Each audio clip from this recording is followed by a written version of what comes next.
하나님의 말씀을 봉독하겠습니다.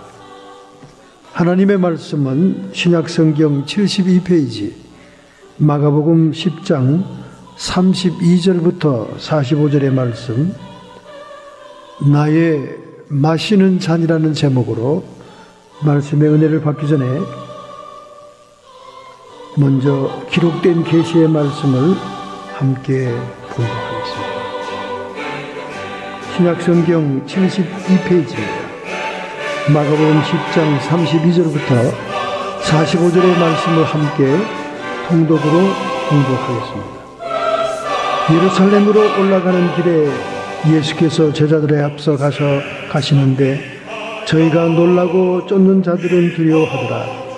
이에 다시 12 제자를 데리시고 자기가 당할 일을 일러 가르쳐되, 보라, 우리가 예루살렘에 올라가노니 인자가 대제사장들과 서기관들에게 넘기우매 저희가 죽이기로 결안하고 이방인들에게 넘겨주겠고 그들은 능욕하며 침뱉으며 채찍질하고 죽일 것이니 저는 3일 안에 살아나리라 하시니라.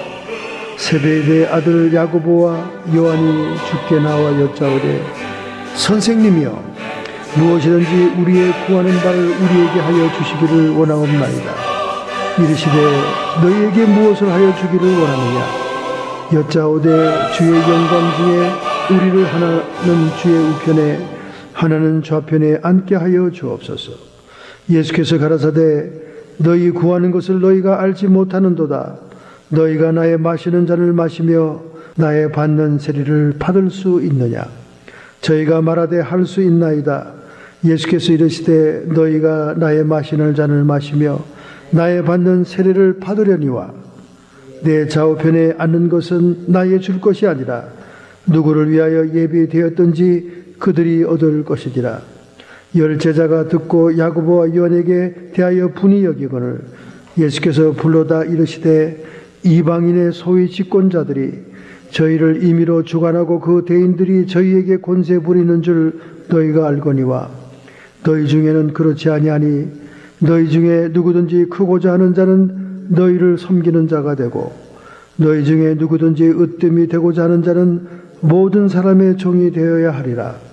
인자가 온 것은 섬김을 받으려 함이 아니라 도리어 섬기려 하고 자기의 목숨을 많은 사람의 대속물로 주려 함이니라. 아멘.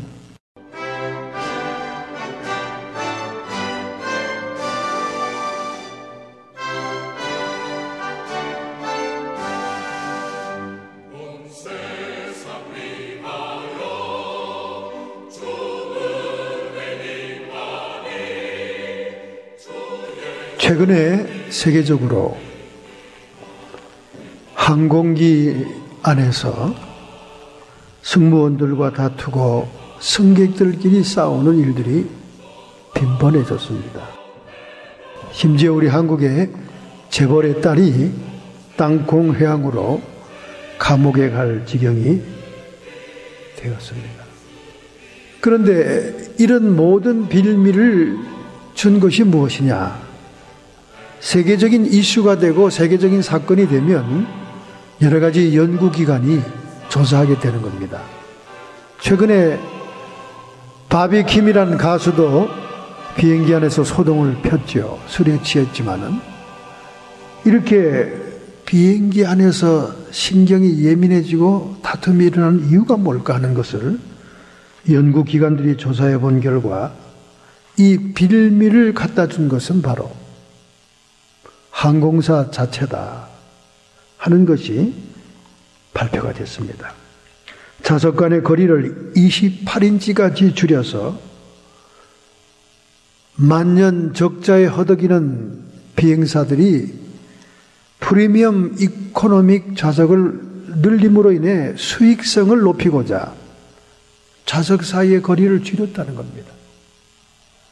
그렇게 되자 사람들은 신경이 예민해지고 불편하고 짜증이 나니까 비행기 안에서 다툼이 자주 일어난다는 것입니다. 그래서 지난달 24일에도 뉴욕발 덴버행 유나이티드 에어라인에서 한 승객이 노트북을 사용하기 위해서 좌석 등판을 뒤로 할 수 없도록 하는 무릎 보호 장치를 사용함으로 인해서 니 디펜더라고 하는 그런 그 무릎 장치가 있습니다.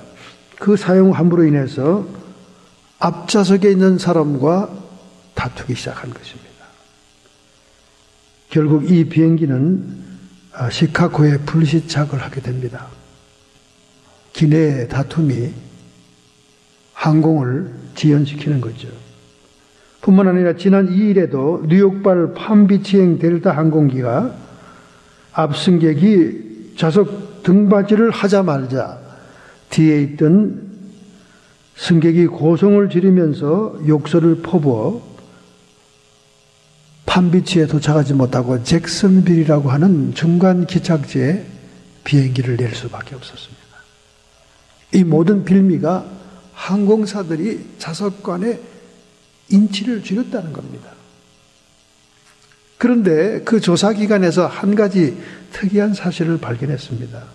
하나같이 큰 사건으로 비화되고 비행기가 불시착하게 된 그 사건의 앞뒤 좌석에 있는 사람들이 다 기독교인이었다는 겁니다. 기독교인이었다. 참 수치스러운 연구 보고가 나온 거죠. 아니, 기독교인들끼리 앞뒤에 앉아가지고 결국은 다투고 싸우다가 비행기가 중간 공항에 기착할 수밖에 없었다. 왜 기독교인인데 이렇게 양보를 못하고 서로 배려를 못했을까요? 저는 그들이 기독교인이라고 생각하지 않습니다. 그냥 무늬만 기독교인이지. 정말 순수한 기독교인이라면 서로를 배려하고 십자가 복음의 흔적이 있어야 되는 거죠. 있어야 되는 겁니다. 제가 이런 설교를 거듭하면 저 목사는 하나님의 은혜를 강조하지 않고 성도의 행위를 주장하는 행위 구원론자구나 이렇게 생각할 사람들이 많습니다만은 천만에요. 구약 성경에도 하나같이 너희는 좌로나 우로나 치우치지 말라. 극단적인 신앙을 갖지 말라는 거지요. 은혜만 강조해서 값싼 신앙, 공짜 신앙만 증거해가지고 스포일되고 문제 있는 성도 만들지 말고, 그렇다고 해서 또 진리만 강조해서 하나님의 순종과 행위를 요구하기 때문에 도덕적이고 윤리적이기만 한 그런 성도도 되어서도 안 되고, 은혜와 진리가 좌로나 우로나 치우치지 않고 밸런스를 이루고 균형을 이루는 그런 성도가 되기를 위해서 강조하는 거죠. 부인이 오랫동안 남편이 예수 믿기를 소원했습니다. 그런데 마침 동네에 유명한 부흥 강사가 오시게 되었어요.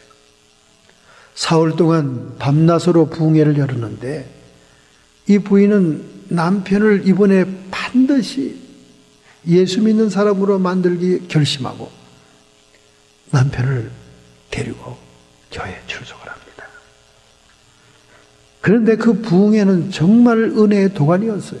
수많은 사람이 통회하고 회개하고 은혜 받는 그런 부흥회였습니다.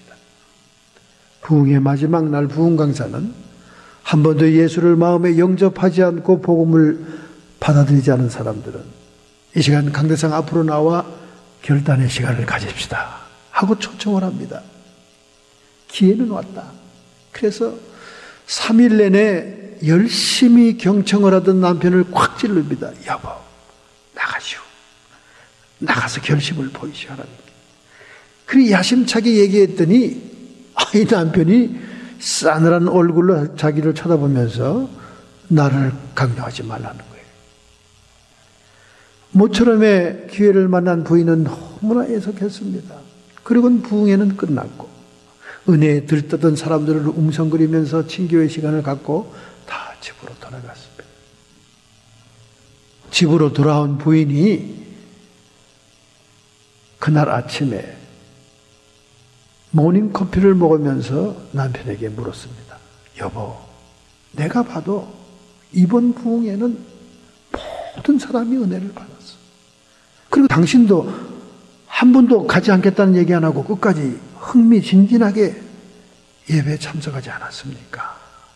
그런데 일평생 한 번 올까 말까 하는 예수 초청의 기회를 거절하다니요. 정말 저는 실망했습니다. 하고 부인이 섭섭한 마음으로 남편에게 얘기했더니 남편이 오히려 쓴 것이 웃으면서 이렇게 얘기하는 거예요.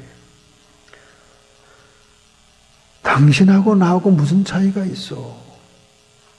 내가 좋아하는 트럼프 놀이 당신도 좋아하고, 내가 출장 가면 친구들을 불러놓고 하루 종일 게임하지 않소.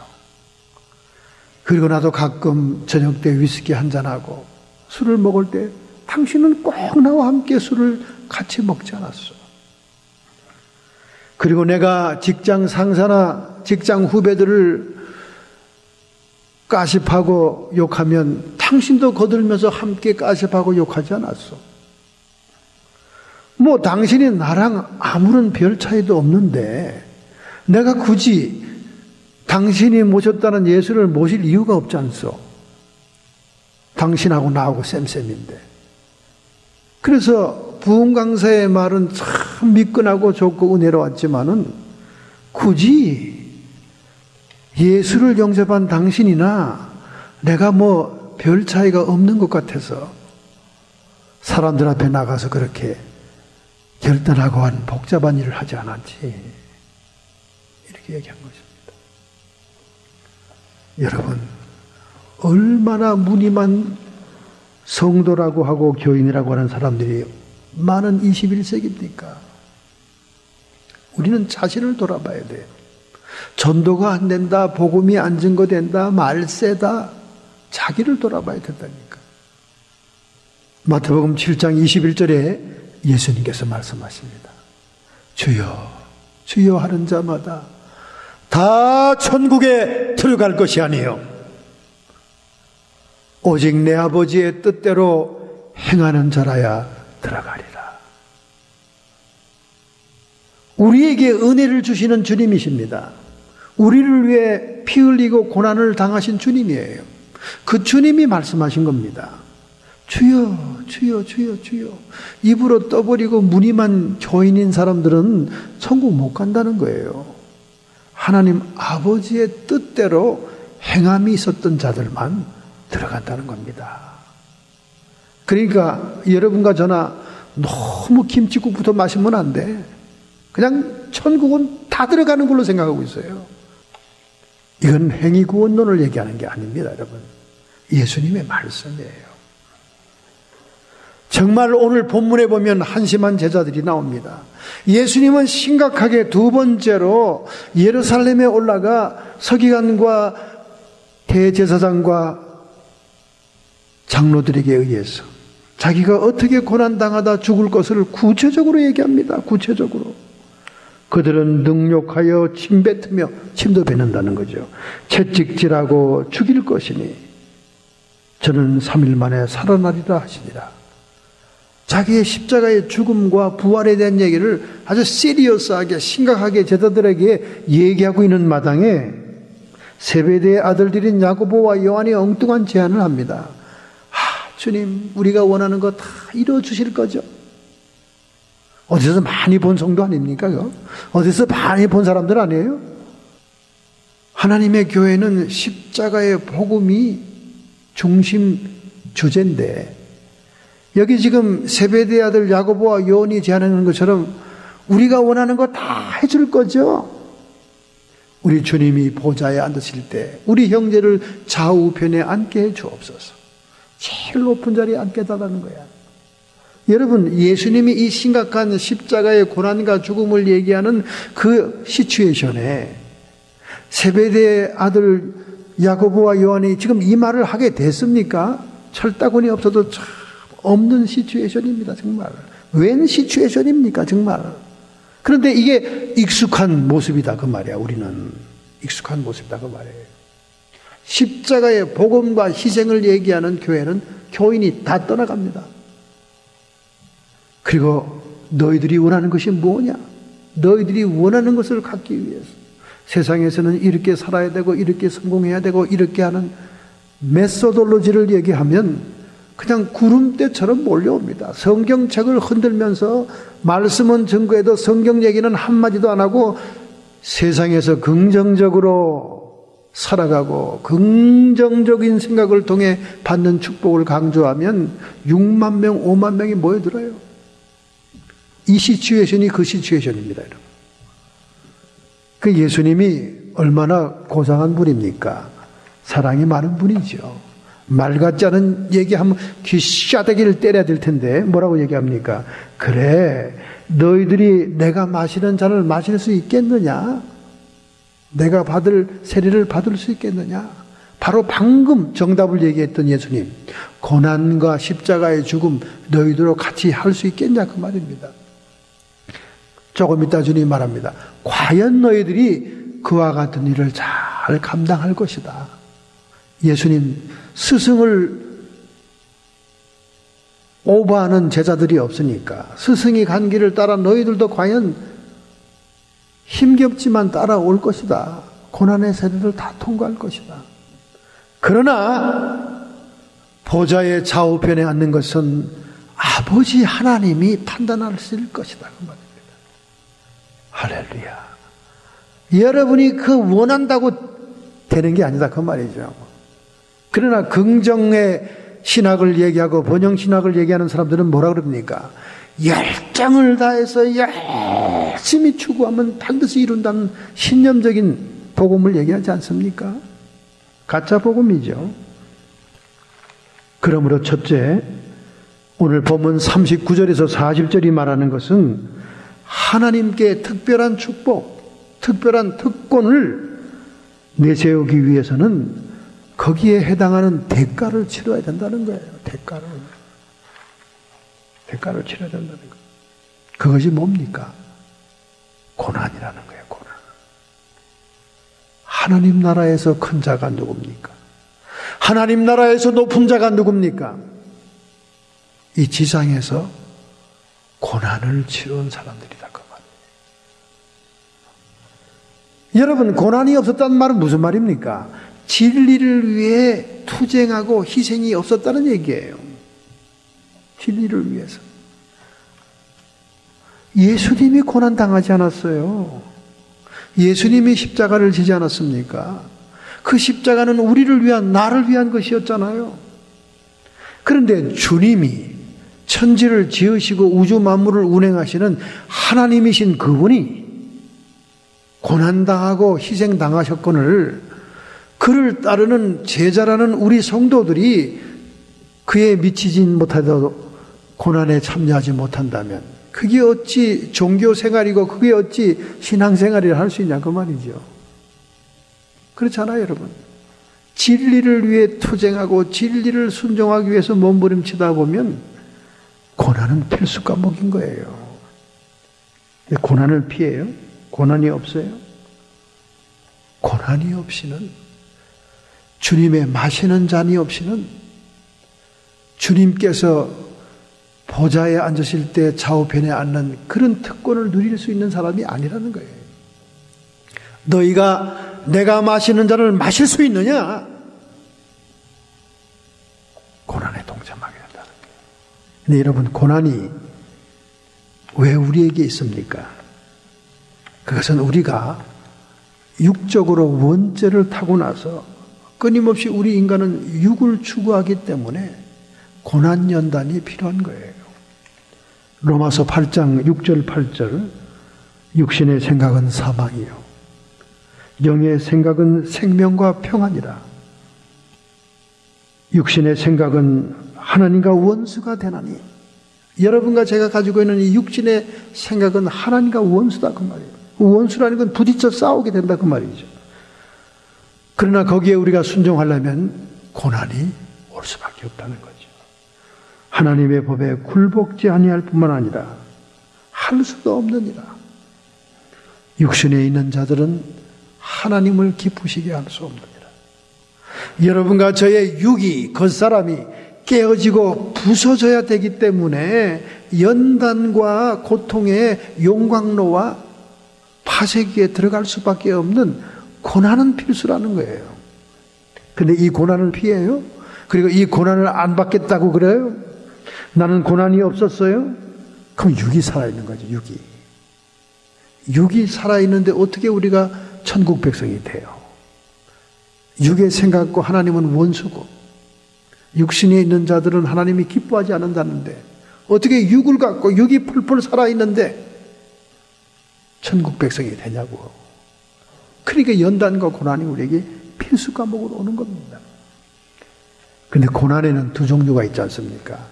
내가 죄 가운데 있기 때문에 오는 고난과 그리고 하나님이 순수하게 우리의 모든 육을 깨뜨리기 위해서 오는 고난이 있죠. 특별히 성도들이 짓는 잘못된 죄의 고난 중에 이런 것들이 있습니다. 유다서 1장 11절 화 있을진저 이 사람들이여 가인의 길에 행하였으며 발람의 어그러진 길로 몰려갔으며 고라의 패역을 했으며 쫓아 멸망을 받았도다. 우리 믿는 자들이 죄 가운데 들어갈 때 가장 신앙적인 죄가 뭐냐? 가인의 길을 가는 겁니다. 여러분, 가인의 길은 뭡니까? 하나님을 잘못 제사함으로 인해서 고난을 당하는 거예요. 특별히 우상숭배 아닙니까? 정말 우리가 참신이신 하나님을 알아보지 못하고 우상숭배로 날이 지고 새잖아요. 예배의 문제가 가인의 살인까지 왔잖아요. 이런 가인의 길로 가는 잘못된 예배를 통해 고난을 받을 수 있습니다. 우상숭배가 아니라도 예배당 안에, 교회 안에서도 잘못된 예배가 있을 수 있다는 거예요. 성령과 말씀, 성령과 진리로 인도함 받는 예배가 아니라 인간의 감정과 인본주의적인 예배가 있다는 거예요. 가인의 길에 대한 잘못된 예배로 고난을 받습니다. 그 다음에 발람의 어그러진 길로 몰려간다는 거예요. 발람의 어그러진 길이 뭡니까? 물질과 선물과 예물과 뇌물을 사랑하는 거예요. 결국 교회 안에 만몬 우상이 앉아있는 겁니다. 하나님의 능력과 권세로 움직인다고 큰소리는 빵빵 치면서 뒤로는 물질을 의존하는 거예요. 돈 없으면 꼼짝도 못합니다. 교회가 안 돌아가요. 발람의 어그러진 길로 몰려간다고 말해요. 몰려간다고. 오늘날 현대교회가 이 만몬 우상 때문에 연단과 고난을 받는 거예요. 우리 성도들도 마찬가지예요. 입으로는 하나님의 영광, 하나님의 뜻을 위해서 하나님 명분은 앞에 탁 세워놓고 뒤로는 그냥 갈퀴로 달러를 모으려고 수작을 부리는 거죠. 이게 발람의 길이에요. 세 번째는 고라의 패역입니다. 패역은 뭡니까? 권위에 불복종하는 것이 패역입니다. 위의 사람을 거스르는 것을 패역이라고 그래요. 고라는 모세를 거스렸습니다. 그와 같이 교회 안의 영적인 권위들을 거스리는 그 패역의 길로 갈 때 하나님은 고난을 주는 거예요. 고난을. 이게 교회 안의 신앙적인 죄입니다, 여러분. 신앙 밖의 죄는 수도 없이 많고 음란, 정욕 수도 없이 많죠. 거짓말 별거 많죠. 교회 안에 짓는 죄를 얘기하는 거예요. 가인의 길, 잘못된 예배, 발람의 죄, 물질의 죄, 패역, 고라의 패역의 죄, 영적인 권위를 거스리고 하나님의 기름 부은 종들을 대적하는 죄, 이런 죄들이 고라의 패역의 죄. 이런 죄를 지으면 고난이 오는 거죠. 그런데 우리가 개인적으로 연단과 고난이 오는 것은 고린도후서 10장 5절부터 6절에 있습니다. 모든 이론을 파하며 하나님을 불순종하고 불신앙하는 이론이 있어요. 각자의 논리가 있습니다. 각자의 스토리가 있어요. 그걸 가지고 자꾸 변명해요. 내가 이렇게 훌히 하나님께 충성하지 못하는 이유는 우리 작은 아버지가 장로였는데 못된 사람이었고 이런 여러 가지 이론들이 사람들마다 다 있습니다. 근데 그 이론이 깨져야 돼요. 모든 이론을 파며 하나님 아는 것을 대적하여 높아진 것, 하나님을 아는 것을 대적해서 높아진 것, 하나님보다 더 높아진 자기의 논리가 이론이 있다 그 말이에요. 높아진 것 다 파하고 모든 생각을 사로잡아 그리스도에게 복종케 하니, 이것저것 변명 논리 이런 것들을 다, 이런 생각들을 다 휘어잡아서 그리스도에게 복종케 해야 된다 그 말이에요. 너희의 복종이 온전하게 될 때 모든 복종치 아니한 것을 버려라고 예비하였더라. 우리가 복종치 않은 부분, 그것들을 깨트리기 위해서 우리 개인적인 고난을 준다 그 말입니다. 여러분, 오늘날까지 유대인들이 고통을 당하는 민족이 누굽니까? 저 팔레스타인 민족들 아니에요. 팔레스타인. 그 팔레스타인 민족들을 여호수아에게 하나님이 다 진멸하고 다 없애라고 그랬는데 4개의 도시를 남겨놨지 않습니까? 그게 끝까지 지금 살아남아가지고 끝까지 유대인들을 괴롭히고 있잖아요. 지금 막 성을 져가지고 완전히 고립시켜놔도 그 하마스가 계속 텔아비브로 미사일을 쏘아대지 않습니까? 우리가 복종치 않는 부분까지 다 항복하도록 하나님은 우리를 연단하고 고난을 준다는 거예요. 여러분의 마지막 부분은 무엇입니까? 여러분은 끈질기게 아직도 자아가 붙들고 있는 것이 뭡니까? 그것이 남아있다면 우리의 연단과 고난은 계속 진행 중일 것입니다. 너희가 나의 마시는 잔을 마시며 나의 받을 세례를 받을 수 있겠느냐? 고난을 잘 통과할 수 있겠느냐? 고난을 나의 십자가로 알고 질 수 있겠느냐? 그런 질문을 하는 거예요. 그러나 이렇든 저렇든 그 고난을 달게 받았던 사람들이 저 하나님 나라에서 큰 자가 된다는 거예요. 요한계시록에도 어린 양이 고난받고 상처 입은 모습으로 있잖아요. 부활하신 주님이 나타나도 창자국을 봐라, 못자국을 봐라, 자기의 상처난 부분을 제시하지 않습니까? 오늘 여러분의 삶 속에 예수 그리스도의 흔적이 있습니까? 고난의 흔적이 있냐 그 말이에요. 스티그마가 있냐 그 말입니다. 주님의 몸된 교회를 위한 남은 고난에 동참한 흔적이 있냐 그 말이에요. 그런 흔적이 있어야 돼요. 그런데 뭐 교회 생활하다 고난받을 쯤 되면 다 도망가잖아요. 다 도망가. 주랭랑 다 치잖아요. 언제 거기에 스티그마 흔적이 남을 자리가 있습니까? 다 도망가죠. 다 도망가요. 다 도망가죠. 제임스 헌팅턴이 아프리카 선교사로 떠나기 전에 그의 교회 성도들이 초촐한 저녁 식사 초대를 해줬습니다. 그때 선교부장이 그에게 이렇게 얘기했습니다. 제임스, 당신이 아프리카로 간다면 우리가 도와줄 것이 무엇입니까? 마지막 인사를 하면서 그렇게 물어봤어요. 그때 그는 이렇게 얘기했습니다. 나는 아마 돌아오지 못할지도 모릅니다. 초창기 아프리카는 야만족들의 세상이었어요. 식인종들의 세상이었습니다. 그러니 내 무덤에 묘비 하나 세워주세요. 그렇게 부탁하는 겁니다. 그 비장한 얘기를 들으니까 너무 사람들이 숙연해진 거예요. 아, 죽을 각오를 하고 선교를 떠나는구나. 과연 그는 아프리카 선교로 도착한 후에 3개월이 못 되어 식인종들에게 죽임을 당합니다. 그 철철 흐르는 그 피의 시체를 들고 그 식인종 추장은 이렇게 얘기를 했습니다. 이 사람은 자신이 피를 흘림으로 자기가 전하려고 하는 말의 권리를 얻었다. 그렇게 추장이 얘기한 거예요. 야만적인 식인종의 주장이 어떤 그런 지혜가는 말을 했는지, 이 사람은 스스로 피를 흘림으로 우리에게 자기가 원하는 말을 증거할 수 있는 권리를 얻었다는 거예요. 이미 죽었는데. 그런데 그 야만족의 주장에 예언이 맞아떨어집니다.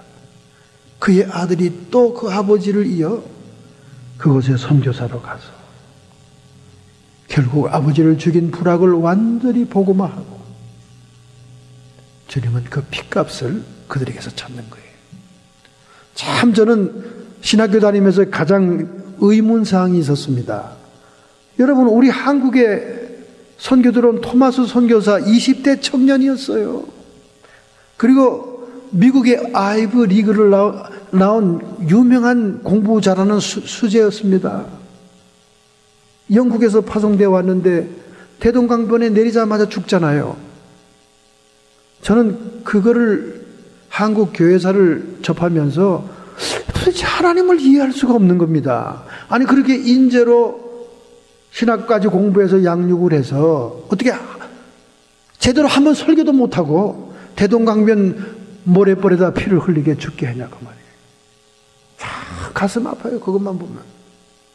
그런데 하나님의 영적인 세계에는 놀라운 비밀이 숨어 있는 거예요.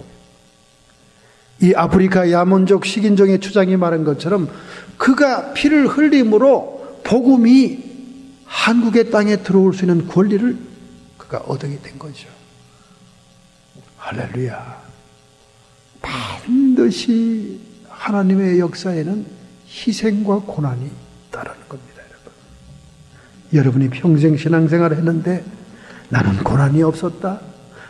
나는 편안했어. 그저 만사 형통했지. 정상적인 신앙이 아닌 거예요. 어떻게 진리의 복음을 위해서 사는데 만사 형통합니까? 12사도처럼 인간적으로는 비참한 죽음을 해야 그 진리를 위한 희생을 한 거죠. 그런 자들이 하늘나라의 큰 자라는 거예요. 그러니까 여러분 신앙생활에 자세를 바꿔야 됩니다. 여러분과 저의 신앙생활 복음의 능력이라는 것은 십자가의 능력이 돼야 돼요. 어떻게 비행기 안에 좁은 그 불안한 환경 속에서 앞뒤 좌석에 있는 사람들이 기독교인이라면 서로 양보하지 못하고 다투고 싸우다가 비행기가 불시착해야 합니까? 이게 도대체 복음을 접한 사람들의 모습이에요. 배려도 없고 양보도 없고 십자가는 어디 있습니까? 이것이 오늘날 우리의 현실 삶에서 나타나는 신앙인들의 삶이라 그 말입니다. 너무 평범하지만은 너무나 우리는 신앙에서 벗어나 있는 거예요. 두 번째, 43절에서 44절입니다. 으뜸이 되고자 하는 자는 섬기는 자가 되어야 된다는 거예요. 할렐루야. 예수님께서 뭐라고 말씀하십니까? 인자에 온 것은 섬김을 받으려 함이 아니요 도리어 섬기려 하고 자기 목숨을 많은 사람의 대속물로 주려 함이니라. 이게 하나님의 아들입니다. 이게 하나님의 모습입니다. 초림의 예수님은 섬기는 모습으로 대속물로서 왔다는 거예요. 바로 주이시들이 예수를 메시아로 볼 수 없고 예수를 메시아로 영접하지 못한 결정적인 이유입니다. 자기들이 기대하는 메시아는 뽀대가 나고 로마와 같은 강대국을 짓밟을 수 있는 위세당당한 모습이어야 되는데 초라한 섬기는 자의 모습, 대신 죽겠다는 사람의 모습, 그건 아니라는 거예요. 그러니까 7년 대환란 3년 반이 지나 세계 평화를 표방하면서 등장하는 적그리스도, 세상의 권력을 잡고 있고 그리고 저 아랍 사람들을 달래서 평화를 이룩할 수 있는 권력자가 등장하면 그를 예수로, 그런 메시아로 모시게 된다는 거 아닙니까? 속는 거죠. 이 적그리스도입니다. 여러분, 과연 인자가 올 때 세상에서 믿음을 보겠느냐? 세상 사람들이 다 타락하고 다 배신하고 변절하는 데서 믿음을 보겠느냐? 이삭 죽기. 거기에 들어가기가 얼마나 어려운데, 세상에서 취직하긴 쉽고 세상에 대학 들어가긴 쉬워요? 그거보다 더 어려운 것이 휴거하고 천국에 가는 겁니다. 그래서 하늘에서 큰 자, 정말 휴거될 자라고 누구냐? 예수님이 그러했듯이 섬기는 자야 됩니다. 섬기는 자. 으뜸이 되고자 하는 자는 섬기는 자가 되어야 할지니라. 세상에서는요, 섬기는 모습을 보이면 쪼다로 봅니다. 바보로 봅니다. 모자라는 것으로 보여요. 지가 무슨 아쉬운 게 있어서 그러는 줄 알아요. 심지어 어떤 사람은 구제하고 뭐 해야 된다고 얘기하니까 뭐라 그런지 아세요? 속이 허해서 남에게 퍼주는 거랍니다. 속이 허해서. 그래, 자신은 속이 안 허해서 그렇게 돈만 끌어모은 수전노가 됐나? 500만 불, 1000만 불 있다면서 자기는 속이 꽝꽝 차서 그렇게 돈 모으려고 이렇게 불을 켜고 뛰어다녀? 현실을 얘기하는 거예요, 실제 상황을. 구제하고 섬기는 사람이 속이 허해서 그럴 때 속이, 물론 신앙의 동기로 그러지 않고 속이 허해서 그런 사람도 있겠지. 간혹 있겠죠. 그러나 주님이 섬기는 자가 돼야 으뜸이 된다는 주님의 모습을 본받으려고 하니까 우리는 섬김의 삶을 살아야 된다는 거예요. 할렐루야. 근데 오늘날 성도들은 어떻습니까? 섬길 수가 없어요. 우리가 예배하는 대상이 정말 하나님이어야지 우리가 섬기는 모습을 가지고 살 수 있는데, 오늘날 성도들이 섬기는 자들이 누굽니까? 누가 예배의 대상입니까? 자기 자신이에요. 자기 자신을 사랑하고 섬기는 겁니다. 섬김의 대상이 틀려요. 자기예요. 하나님의 전능하심을 통해 나의 모든 욕구를 채우고 싶은 것이 오늘 성도들입니다. 그러니까 사실은 교회 안에 앉아가지고 우상 숭배하고 있는 거예요. 하나님을 섬기는 게 아니라 하나님을 이용해서 자기를 섬기고 있는 거죠. 오늘날 많은 복음 신학자들이 염려하고 걱정하는 게 뭔지 아십니까? 기독교 안에 무속신앙이 들어와 있다는 거예요. 기독교 안에 무속신앙이 들어와 있다. 샤머니즘이 섞여 있다는 거예요. 그럴 수밖에 없습니다. 섬김의 대상이 하나님이 아니고 자기 자신이라면 기복적인 설교를 좋아할 수밖에 없어요. 너 잘 됩니다. 너 하나님 사랑합니다. 네가 무엇을 하든지 하나님이 여러분의 소원을 이루어 주십니다.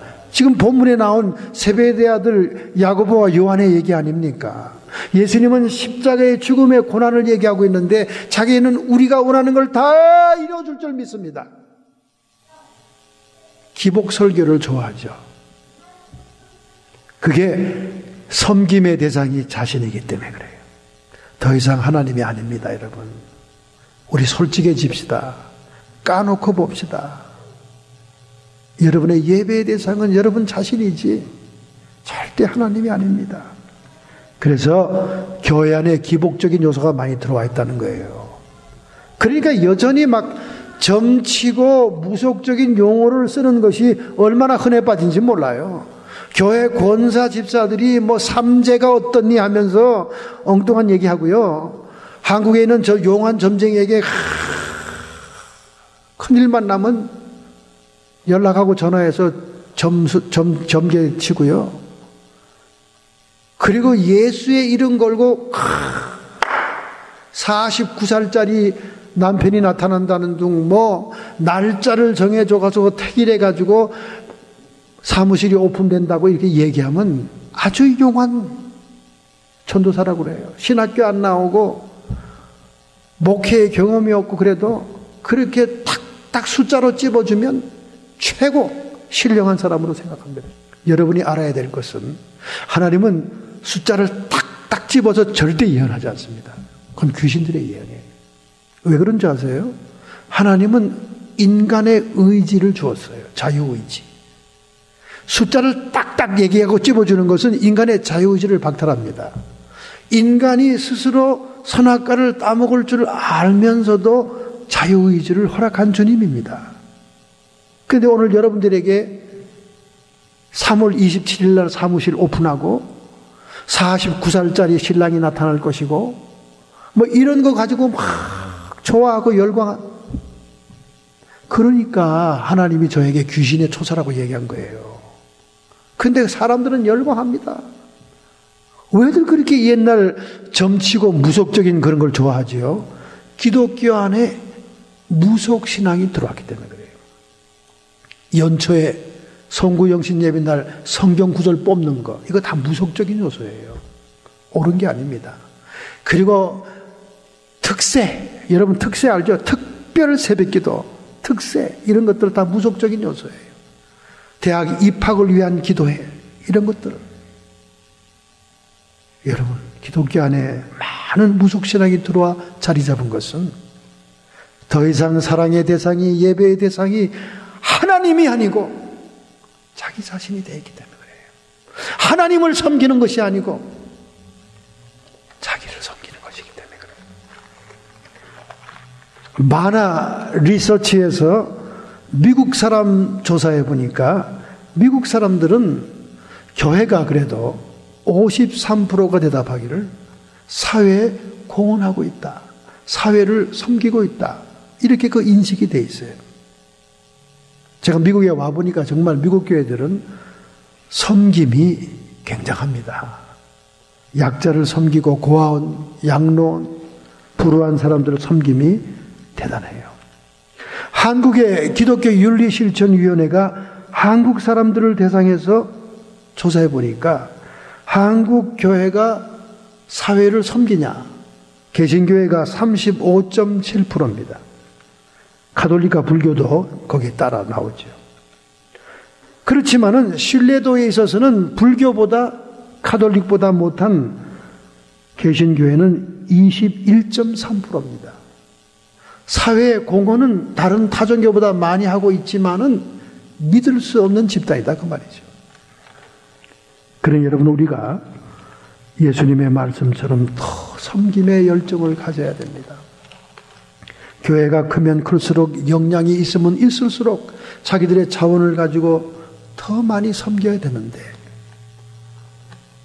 이제 한국이 세계 교단마다 대교회가 있다는 것이 창피한 일이 되고 말았잖아요. 미국의 유명한 복음주의 설교자 존 파이퍼 목사님이 얼마 전에 설교했습니다. 더 이상 한국의 대교회들이 자랑스러운 교회가 아니다. 마치 솔로몬이 처음 시작할 때는 하나님의 지혜를 받고 그 아비의 신앙을 받아 하나님의 성전을 가장 화려하게 지었지만 그가 후년에 무엇을 했냐고 말이에요. 하나님이 주신 부귀 공명을 통해 처첩을 거느리지 않았냐고 말이에요. 1000명의 본처와 700명의 첩보다 본처가 더 많은 왕은 솔로몬 왕 하나입니다. 본처가 1000명, 그리고 세계 각국의 아름다운 공주들을, 왕실의 딸들을 700명이나 불러들여서 그들이 가져온 모든 우상마다 다 가서 비유를 맞추면서 절을 해서 종교다원주의의 원조가 되었고, 하나님이 주신 그 부여와 축복이 그를 타락의 길로 몰았던 것처럼 오늘 21세기 한국교회는 그렇다고 말입니다. 얼마나 무서운 심판적인 설교입니까? 우리는 역량이 있을수록 섬기는 자의 위치에 있어야 됩니다. 예수님이 제자들 앞에 나타났을 때 내 얼굴을 봐라. 여러분, 예수님 그렇게 미남 아닙니다. 우리가 서양 미술을 보면 굉장히 그냥 각이 탁탁 진 미남인데, 이사야 53장의 예언을 보면 우리가 보기에 흠모할 것이 없다 그랬어요. 그리고 마른 땅에서 나온 싹과 같습니다. 여러분, 마른 땅에서 나오는 싹이 어떻습니까? 비실비실하죠. 그러니까 예수님이 인간적으로, 외모적으로 저 그림에 나온 것들은 다 각색한 겁니다. 뽀삽을 한 거지, 뽀삽을 한 거지. 실제는 평범 그 이하의 모습이다 그 말이에요. 그래서 튜린의 성의에 찍힌 예수님의 부활한 형상을 이렇게 음화를 양화로 바꿔보니까 그 당시 갈릴리 지방에 털털한 서민 닮았더라고요.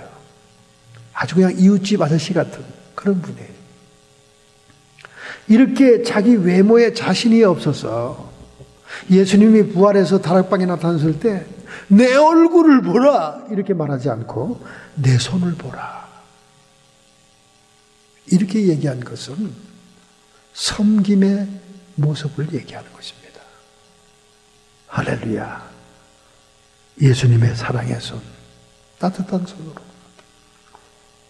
병자를 치료하시고 소경의 눈에 진흙을 발라주시고, 저는 그래서 미국 와서 고생하신 여러분들의 손이 너무 존경스럽습니다. 한국에 가면요, 악수해 보면 알아요. 손이 미끄러져서 제가 미끄러집니다. 그냥. 얼마나 손들을 잘 깎아놨는지. 미끄러져요, 손이 그냥. 얼마나 미끄러운지. 크림도 제일 비싼 걸로 쓰니까. 다른 데는 못 놔도 손만은 좋아야지. 이게 마지막 여성들의 자존심이라네. 근데 미국에 오신 분들 손을 보면 마디마디 관절마다 튀어나오고 노동과 섬김의 손이 아닙니까? 여러분, 우리 주님도 그 섬김의 손으로 우리를 붙잡으신 겁니다. 우리가 가장 위대한 이름으로 하나님을 호칭하는 야훼, 야훼, 스스로 있는 자, I am that I am. 그 야훼라고 하는 히브리 문자의 자음 문자를 해석을 하면 이렇게 나옵니다. Behold hand, behold nail. 손을 봐라, 그리고 못을 봐라. 여러분, 스스로 있는 자, 모세에게 계시했던 아브라함의 하나님, 이삭의 하나님, 야곱의 하나님의 특별한 명칭인 야훼. 그 야훼 이름의 뜻이 뭐냐 그 말입니다. 그 이름의 뜻 속에 예수님의 십자가의 고난이 들어있더라는 거예요. 태초부터. Behold the hand, behold the nail. 예수님의 못 잡힌 손을 보라는 거예요. 그게 하나님의 명칭이라니까요. 우리는 주님의 제자로서 주님의 손을 본받아야 됩니다. 여러분, 섬긴다는 것은 자기 희생이 없이는 절대 섬길 수가 없습니다. 자기 희생이 없이 누굴 섬길 수가 없어요. 내 잔이 비워져야 다른 사람의 잔이 차는 거예요. 지난번에 뉴저지 패터슨 시에 베이글 가게, 유명한 베이글 가게, 여러분과 제가 아침이면 조반을 먹기 위해서 가는 베이글 가게 아닙니까? 그 베이글 가게에 강도가 들었습니다. 뜨거운 커피를 한 잔에 들고 베이글을 받은 이 강도가 돈을 냈습니다.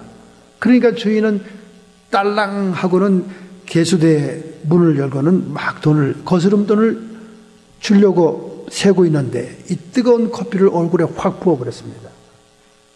그리고는 개수대에 있던 현찰을 확 집어는 도망간 거예요.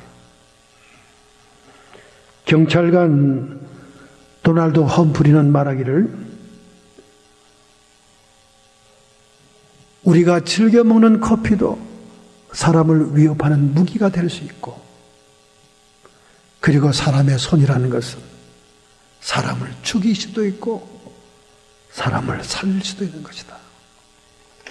오늘 여러분의 손은 죽이는 손입니까? 살리는 손입니까? 하나님 나라에서 큰 자가 누굽니까? 하나님 나라에서 큰 자는 섬기는 손을 가지고 있는 자들입니다. 세상에서는 지나치게 섬기고 지나치게 자기 손해를 각오하면 오히려 사람을 우습게 보죠. 얕잡아 봅니다. 아이고, 모자라는 것, 뭐 아쉬운 것이 있을 저러지. 그러나 우리는 아쉬운 것이 있어 그러는 게 아니라 주님의 모습을 담기 위한 것입니다. 하나님 나라의 큰 자가 되기 위한 것입니다. 할렐루야. 지난 주간에 IOC 올림픽 허브 사이트 게시판에 선수들에게 한국을 소개하는 기사가 올라갔습니다. 한국 2018년 평창 겨울올림픽이 일어날 한국을 너희들은 아느냐? 너희들이 한국에 대해서 모르는 11가지. 그러면서 그렇게 얘기하면서 타이틀이 뭔지 아십니까? 산낙지를 먹는 성형왕국이다. 그렇게 소개를 했습니다. 한국 사람들은 어떤 사람이냐? 산낙지를 즐겨 먹으면서 얼굴을 뜯어고치는 사람들이다. 그래서 한국의 여자 5명 중에 1명은 기계처럼 아름답게 환상적으로 뜯어고쳤다. 그렇게 소개하고 있습니다. 너희들이 한국에 가서 파리를 여의도에서 넘어 강남으로 가봐라. 수도 없는 성형병원이 들어차 있는데 그 병원이 다 문전성시로 성업 중이다. 세계의 관광객들이 값싼 치료비를 들고 얼굴을 예쁘게 하기 위해서 그곳으로 오기 때문에 간판도 영어요, 간판도 중국어요, 세계의 언어로 기록되는 곳이다. 여러분, 우리는 생긴 대로 삽시다. 뭐 보기 흉한 흉터, 보기 흉한 이런 거 고치는 걸 얘기하는 게 아니에요. 전부 다 하나같이 고등학교 졸업하기 전에 방학 때 뜯어 고치고, 회사 면접하기 전에 가서 뜯어 고치고,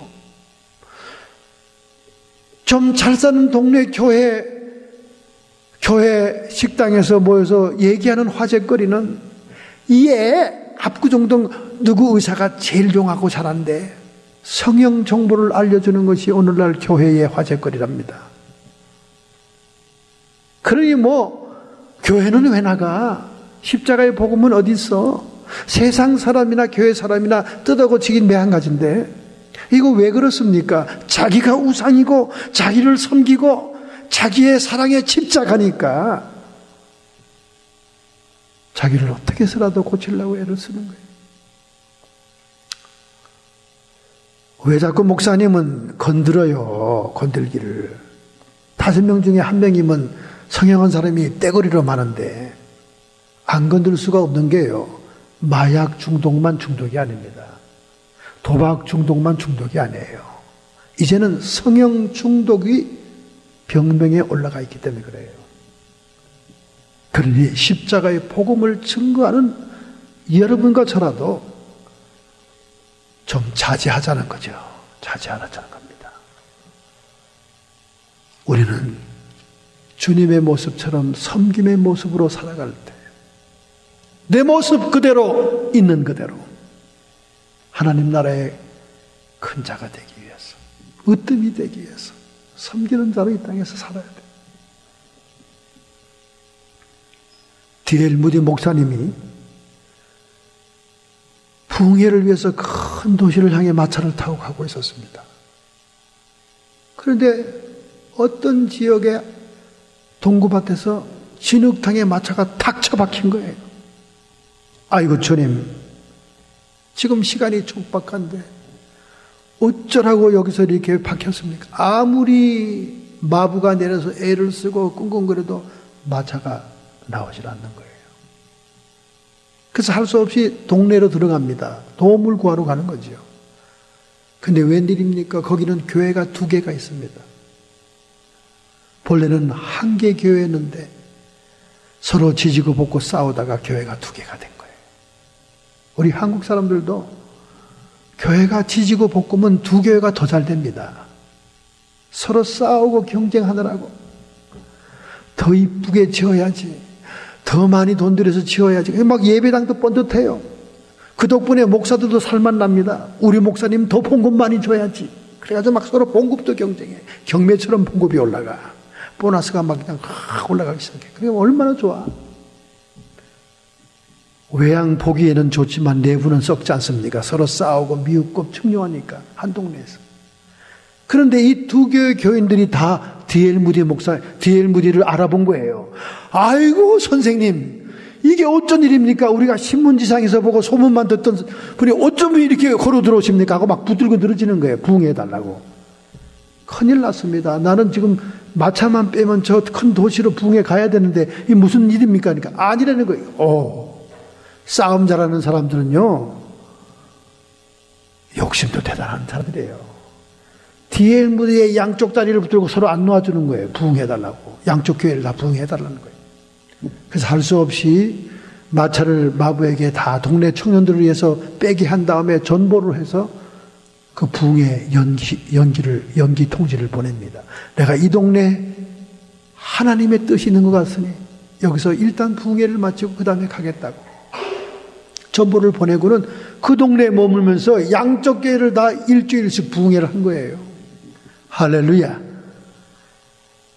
유례가 없는 부흥이 일어나고요, 서로 사랑과 화해의 역사가 일어나고요, 그 두 교회가 역사적으로 싸우는 것 때문에 교회를 떠났던 사람 56명이 돌아왔어요. 할렐루야. 도대체 계획에도 없고 예상도 못했던 동네에서 부흥회가 이렇게 잘 돼가지고 디엘 목사님이 참 하나님의 섭리는 알 수가 없다.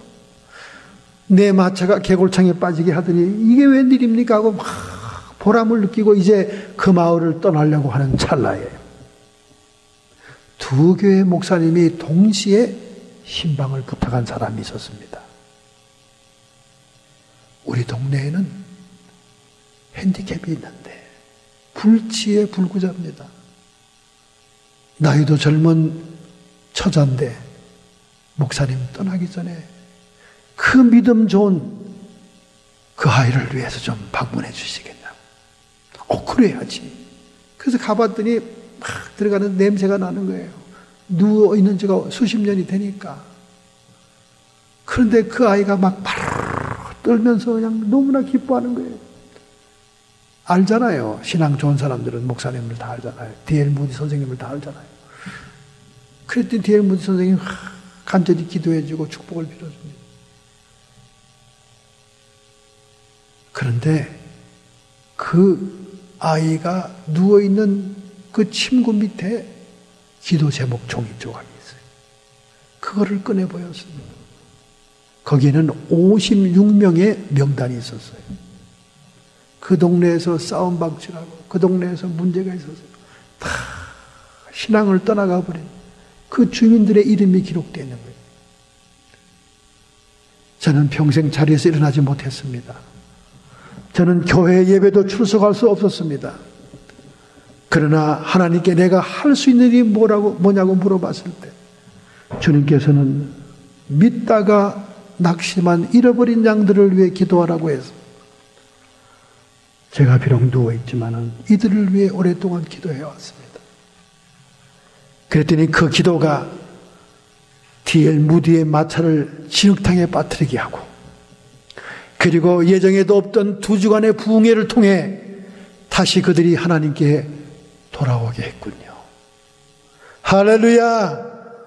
여러분과 저에게 제약이 있고 섬김의 문제가 있다 할지라도 가장 귀한 중보기도를 통해서라도 우리는 섬길 수가 있는 것입니다. 여러분과 저의 기도가 필요한 사람들이 누굽니까? 우리가 성령을 따라 기도할 때 수많은 사람들이 우리의 기도를 필요로 하는 줄로 믿습니다.